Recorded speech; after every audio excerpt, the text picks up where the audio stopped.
All right, I want to pick up here today with this graph. We're going to talk about 5 different things on this graph. We want to state the domain and the range for starters. And before we look at the increase-decrease constant, I just want to start with this piece. What am I looking at? Which way am I scanning? Left, right, or up, down for domain? Left and right. We are checking our x values. We want to state the smallest x value to the largest x value. And we have to make sure to include any gaps that there might be, any place where x does not have an output.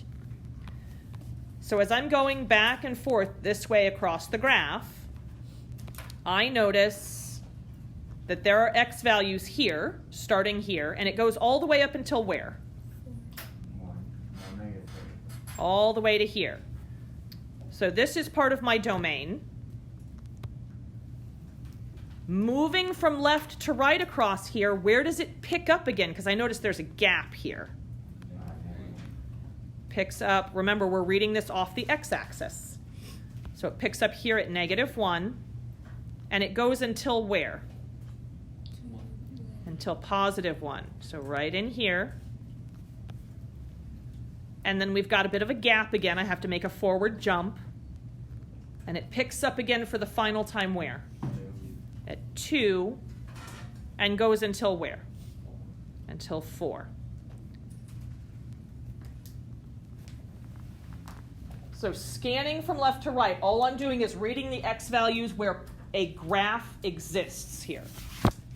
In between here, I have graph. I don't have graph in this space. I do have a graph in this space. Nothing in here, and I have a graph here. So we're going to write this using interval notation. So for my domain, and I might need to move some of my lines to see this. Would it be Bracket -5, yes. Why are we going with a bracket instead of a parenthesis? you can be at the point -5. You can be at that point. It is a filled-in dot. It is included. So -5 up until where on my x-axis? -3 with a parenthesis because it has an open dot, which means I can approach it infinitely close, but I can't ever actually arrive at -3. Union, because we have this gap, we pick up again where? -1, parenthesis, for the same reason that we had a parenthesis here, up until 1, with a bracket or parenthesis? Bracket. And then we have another union. Where do we pick up at? Parenthesis 2 until 4 with a bracket. Yes. You guys okay with how we did our domain? Okay. Because I'm going to erase this or else I'm going to have way too much going on and it's going to get really confusing.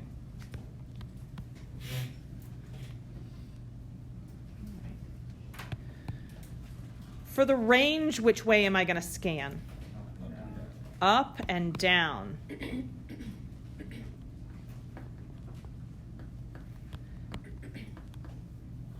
All right, so things that I notice as I scan up and down. If I start at the very bottom, what is the lowest this function ever goes? -3. So right down here we have an output value.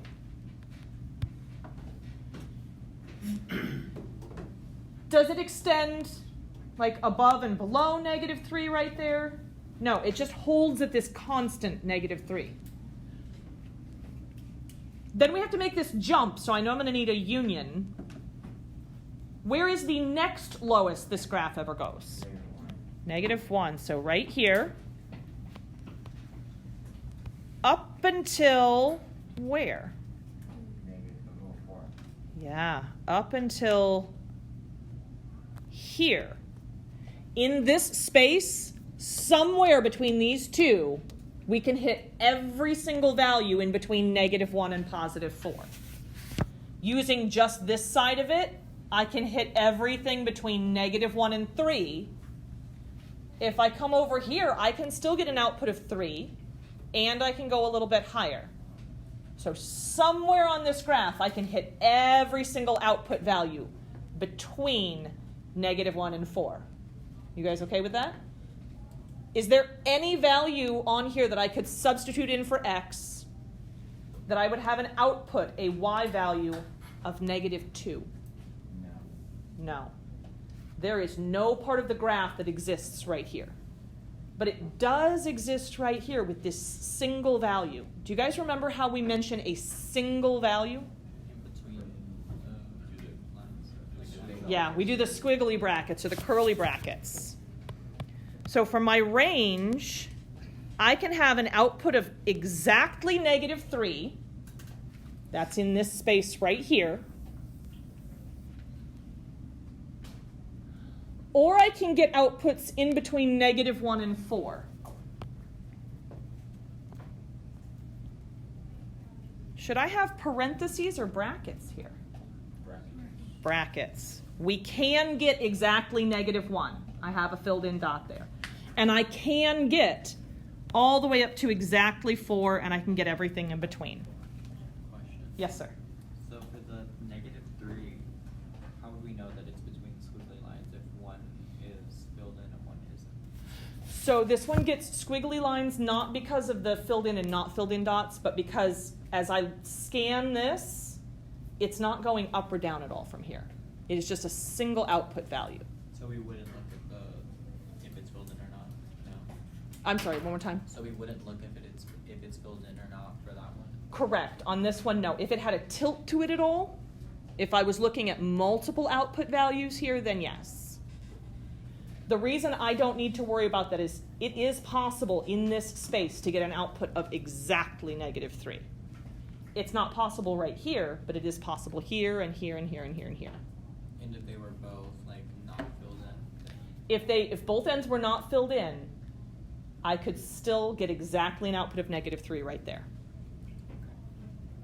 What we're looking for is, if I had a function rule, if I had an equation written out for this, are there any values of x that you could substitute in and get that exact output? And according to my graph, because the graph is a visual representation of inputs and outputs, x values and y values that go together, if I can substitute in x and get that particular y value, then I want to state it.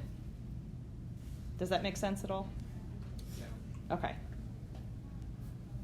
Domain and range, by the way, I know you guys have talked about domain and range in Algebra 1 and in Algebra 2, and we're talking about it again now.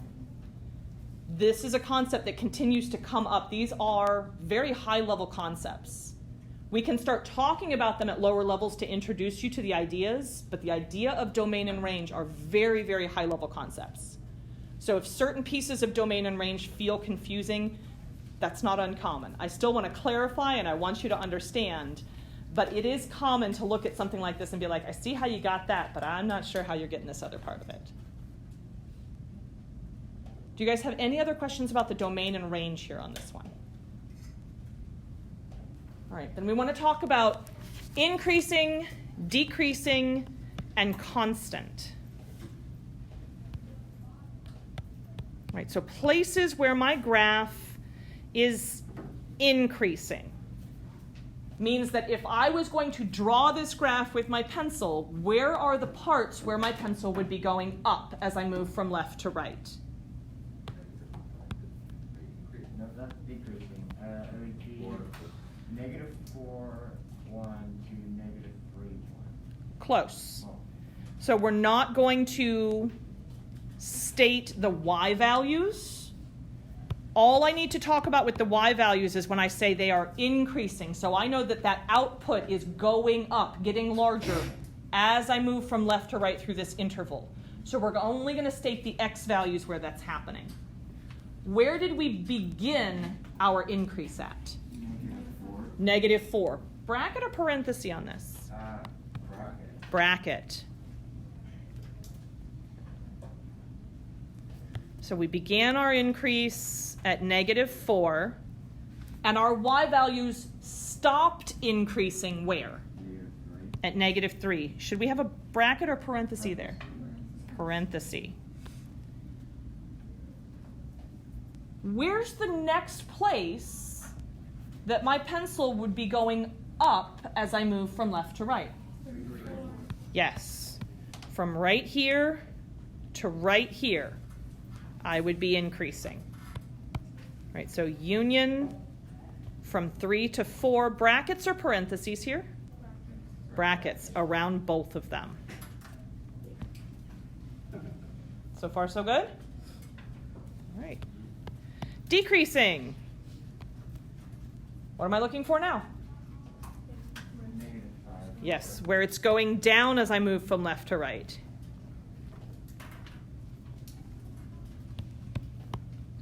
So as I move from left to right across this graph, where's the first place that I would start off by going down?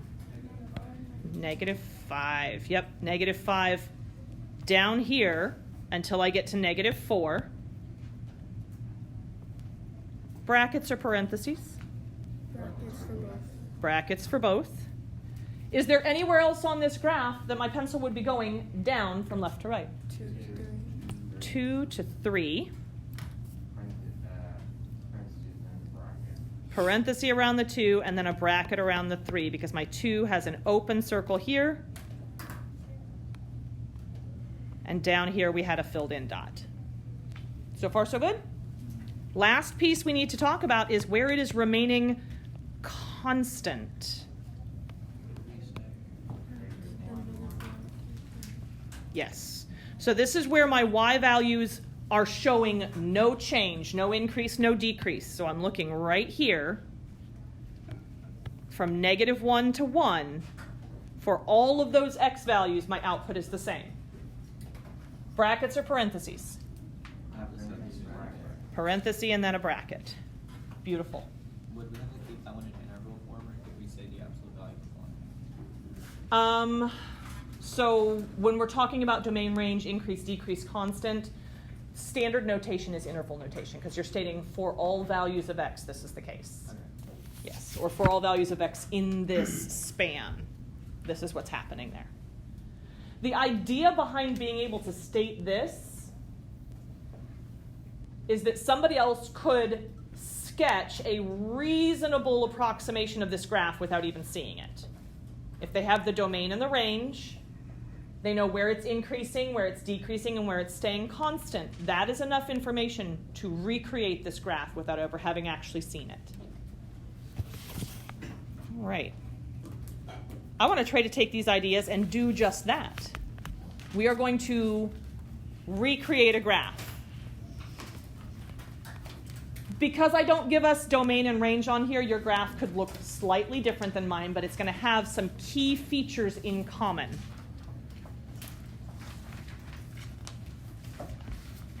This graph is going to decrease on 2 separate intervals.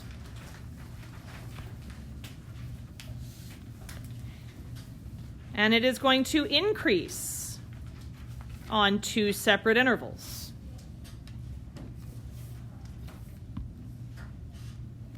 So the first thing that I usually do on a problem like this, when I'm being asked to do a sketch, is I want to know where are these dividing lines, where are these turning points where it's going to switch from increasing to decreasing. So I'm looking at my intervals. I can't go to -infinity on my graph, but can I go to -2? That's going to be a turning point because that's a cutoff. So I'm going to do just a little vertical line here to show me where that's happening. And these are guidelines for myself.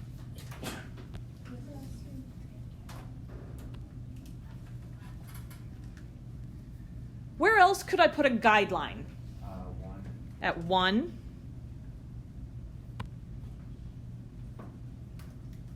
Anywhere else? 4. At 4.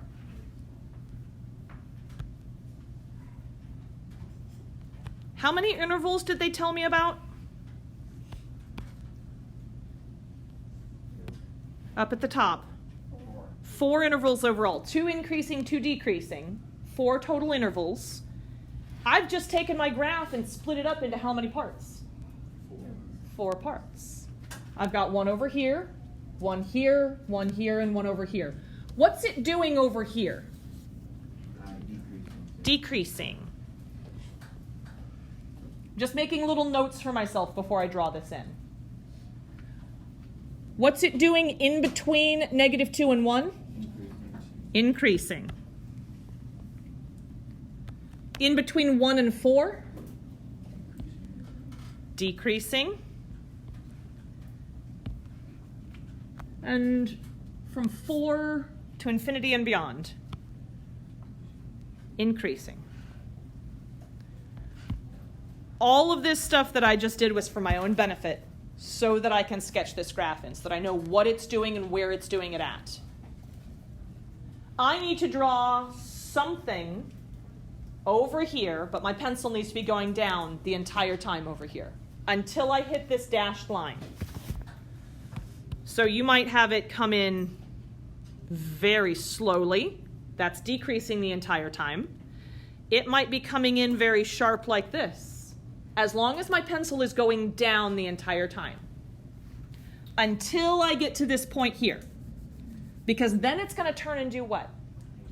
Then it's going to increase. They didn't tell us how fast it's going to increase, so maybe not very fast at all. Or maybe you want to bring yours up, as long as your pencil is going up the entire time in that section. I get over to this next little segment, and what's it doing? Decreasing again. Until I get over here, and at the end it's going to increase. Yours could look much shallower than mine. It could look much steeper than mine.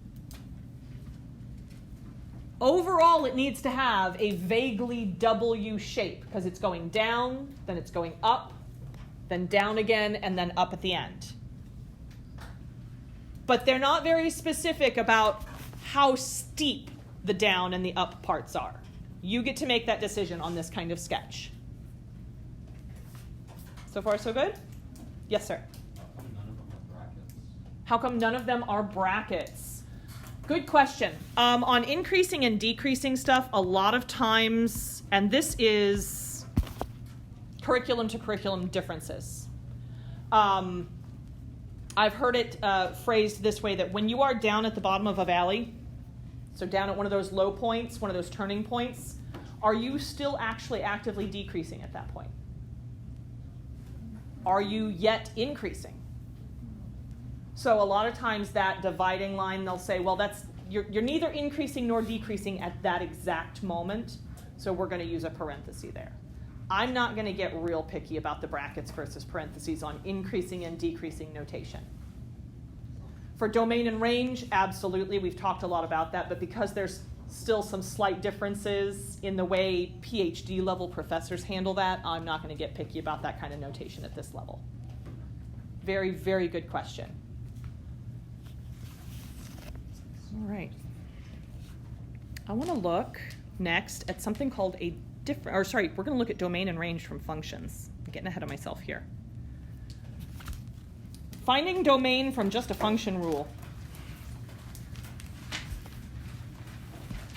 What does domain mean again? Yes, this is all possible values for x.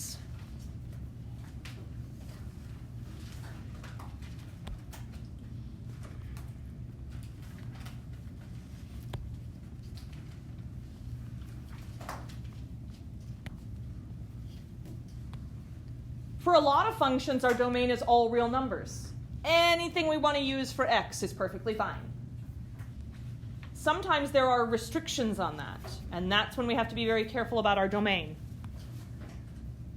For example, what do you know about square roots? Can't be negative. So every value I get from this has to be greater than or equal to 0. Otherwise, it is undefined. It is imaginary. So far, so good?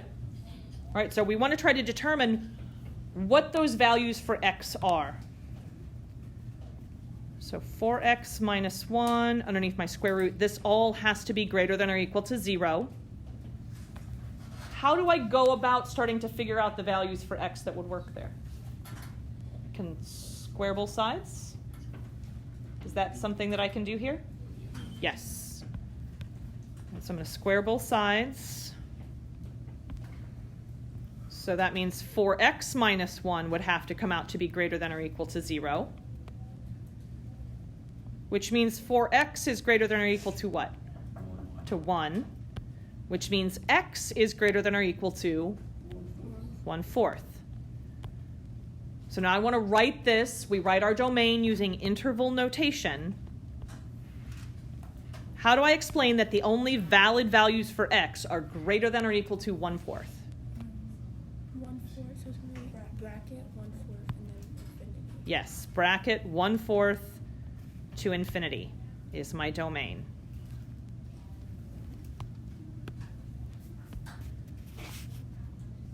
What kind of a function are we looking at in number 2? What do we call this? Rational.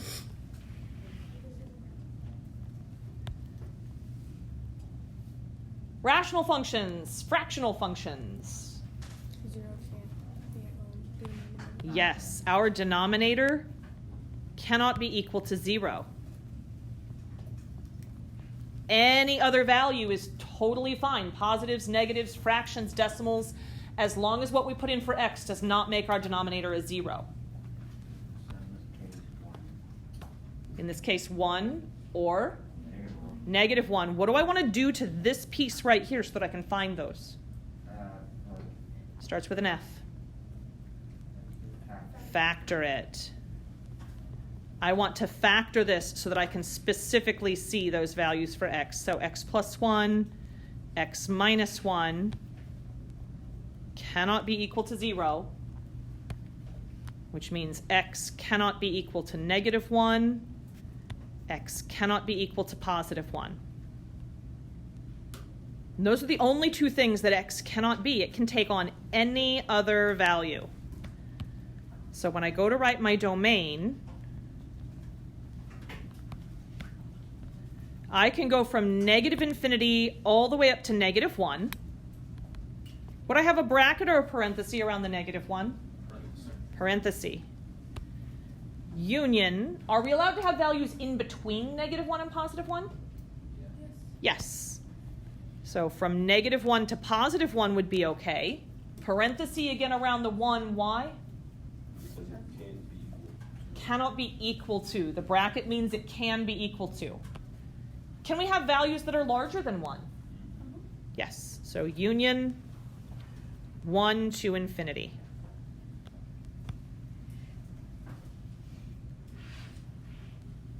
There are some textbooks that will write this same idea because there are only 2 excluded values that will write it like this. This idea right here is exactly the same as that one. Just depends on the book that you're looking at. What we wrote here in our domain and what that yellow notation says is exactly the same. Our x values can be any real number ever except those 2 values, +1 and -1. Can we start using that on tests? Your book specifically asks for interval notation, but I want to make sure that you guys are familiar with all the different types of notation that you might see. So I'm sorry. I have to make sure that whatever I teach you and however I tell you it needs to be is the same way that I'm going to be required to evaluate it on the final exam. And because I don't know what's on the final exam yet, I have to try to prepare us for all the different possibilities. I agree. I completely agree. What about on number 3? What do we know? X can't equal 0. 9. Yes. X minus 9 cannot equal 0, which means that x can't equal 9. So what would my interval notation for this domain look like? -infinity to 9 and then 9 to infinity. Yes, -infinity to 9, union 9 to infinity. Parentheses around both of them, because the only thing we are leaving out is +9. So far, so good? Please stop me if I'm going too fast at any point. Number 4 reminds me a lot of number 1. What do we know on number 4? It can't be a negative. Can't be negative. So this whole thing right here has to be greater than or equal to 0. Well, let's look at how we factor. We can factor this. How will this factor? X equals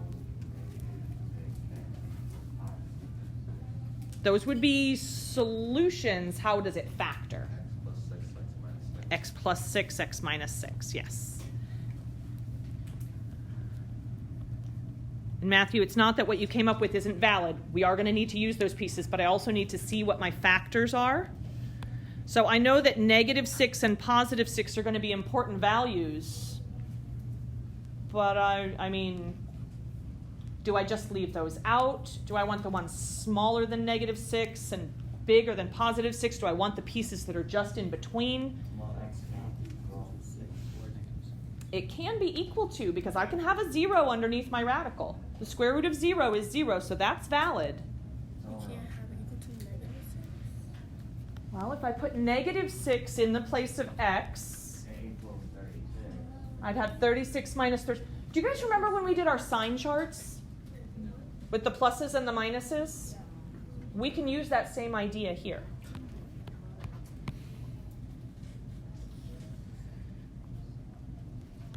So I can make a sign chart here, and I can use my factors, x plus 6, x minus 6, and then we're going to have a spot for our result.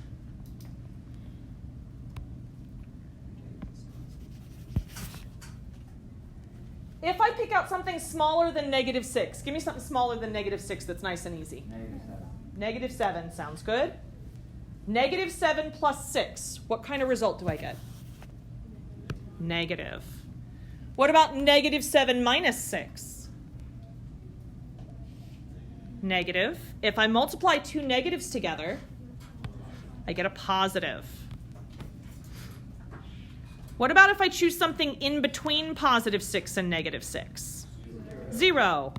0 plus 6? Positive. 0 minus 6? Negative. If I multiply a positive and a negative together, I get a negative. What about something bigger than 6? Yes, sir. Oh, never mind. Okay. Something bigger than 6. 7. 7 plus 6?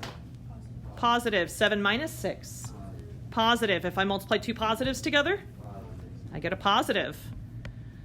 So things smaller than -6 will give me a positive output.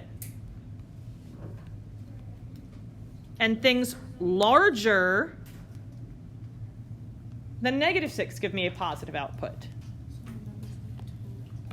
Yeah, the numbers in between give me a negative, and we said this can't be a negative. It has to strictly be greater than or equal to 0. And I can even test this. What happens if I put 0 in the place of x?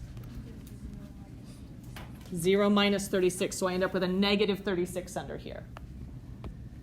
If I go with something like -10, I'd have 100 minus 36. That's positive. I can take the square root of that.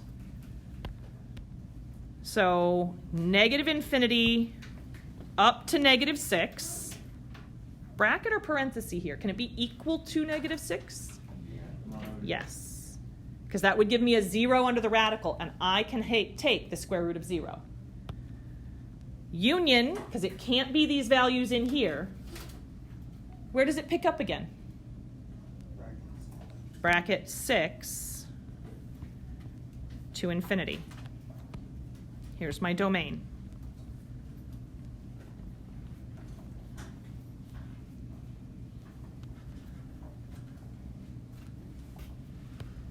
Number 5. I got two things going on in number 5. What do we need to be on the lookout for here?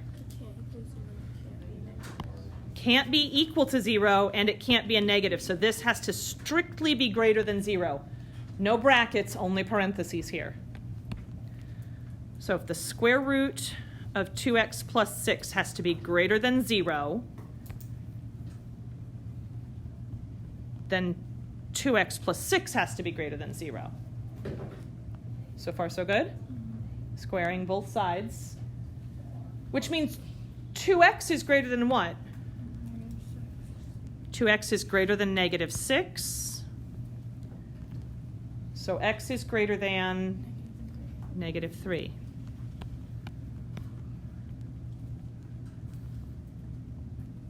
Because nothing was squared, I don't have to worry about a sign chart and doing multiple sides. What is our domain here then?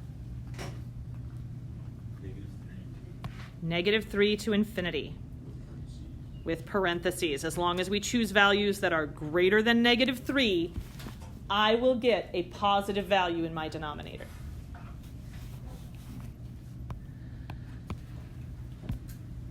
Last one on this screen. What do we know about this guy? Can't be a negative. Can it be equal to 0? Yes. It's not in my denominator, so it can be equal to 0. So 49 minus x squared has to be greater than or equal to 0 if I square both sides. Where would I go from here? You'd have to factor it out. We'd have to factor it. How will that factor?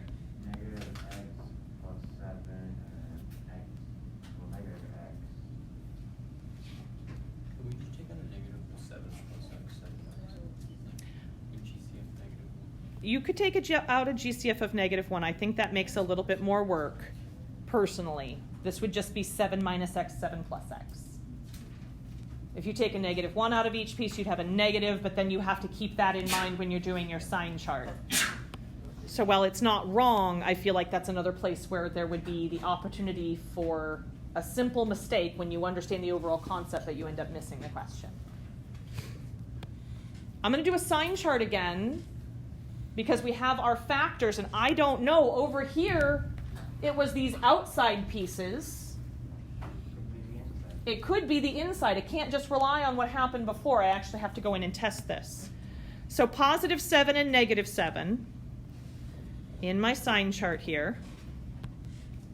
7 minus x, 7 plus x, and my result. If I choose something that is smaller than negative 7, what's smaller than negative 7? Negative 8. 7 minus negative 8. Positive. What about 7 plus negative 8? Negative. For an overall result that would be negative. In between negative 7 and positive 7.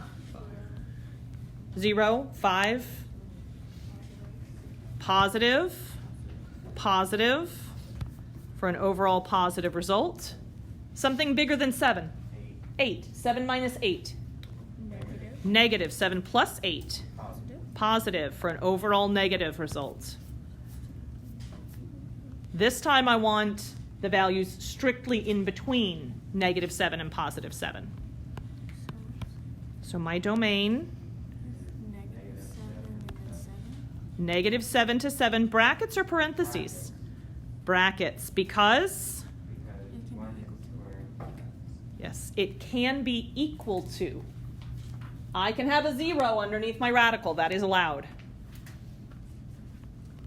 All right.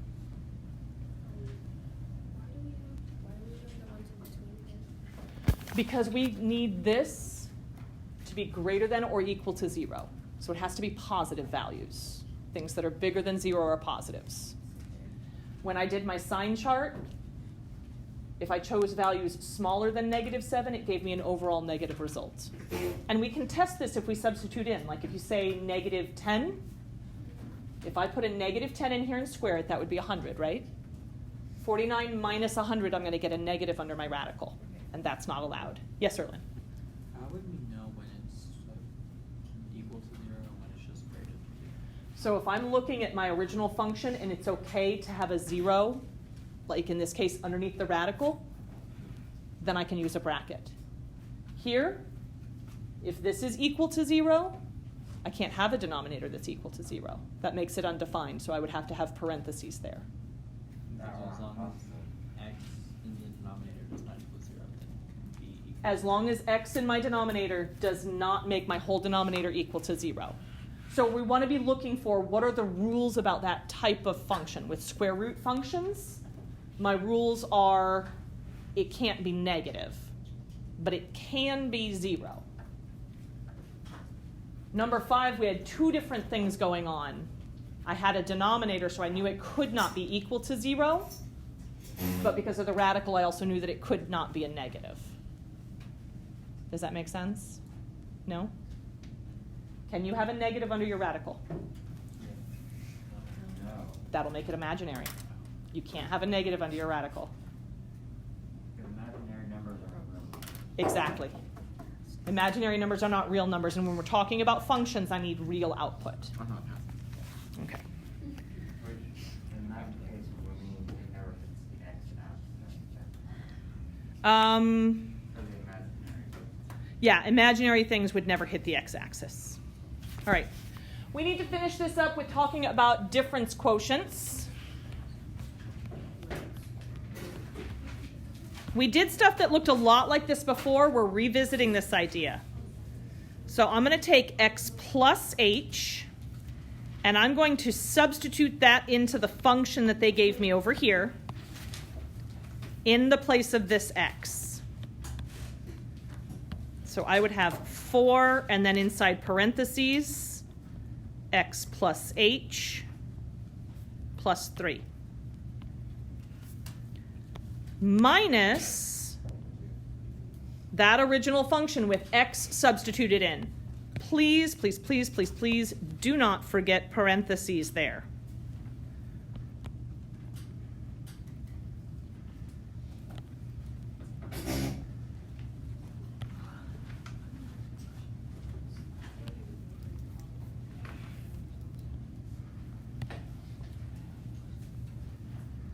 Do not forget parentheses after subtraction if you are substituting in.